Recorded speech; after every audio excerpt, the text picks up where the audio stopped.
Doc on the Run. We help injured runners run. When can I start working out if I have a plantar plate sprain? Well, that's what we're talking about today on the Doc on the Run podcast. Plantar plate injuries are one of the most difficult injuries for runners to deal with. The reason for that is that they can take a very long time to get better. Every time you take a step, you're basically applying direct pressure to the plantar plate ligament. Every time your heel comes up off the ground and you take a step and you bend the toes, you're stretching the plantar plate ligament.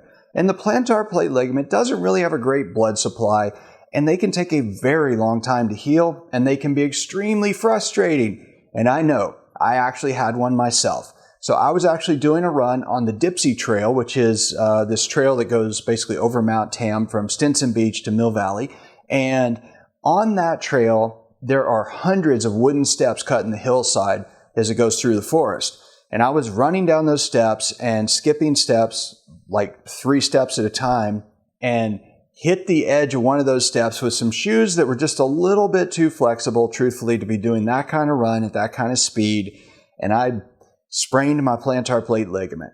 So, of course, I knew exactly what this was. I was very careful about treating it correctly immediately, yet I was very cautious with returning to running on a trail. So I took a few days off. I did a whole lot of stuff to decrease the stress and strain to the ligament.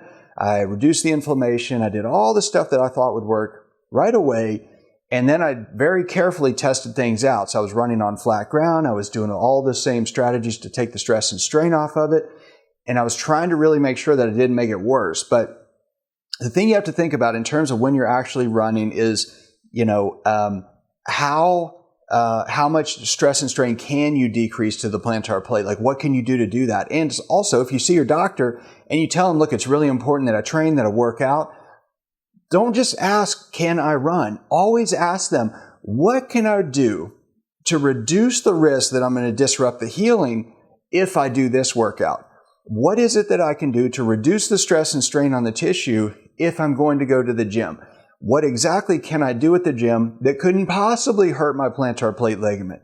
You've got to understand that it's not just about waiting to heal. It's about really talking to your doctor and having meaningful conversations that drive home the point to your doctor that you need to work out. You need to maintain your running fitness, and you need to do all of that while you don't mess up the healing process. So, padding can take some pressure off of the plantar plate ligament. Taping can reduce some strain on the plantar plate ligament.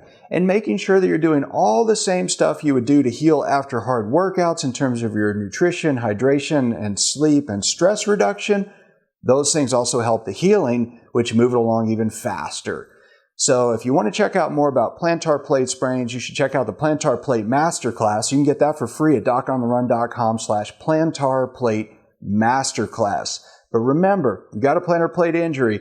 The point is to make sure your doctor understands why you need to work out, and then talk to your doctor to figure out what you can do to work out while you still heal your plantar plate sprain. And if you do that, you will get back to running a lot faster. If you like this episode, please like it, please subscribe, and I'll see you in the next training. Doc on the Run. We help injured runners run.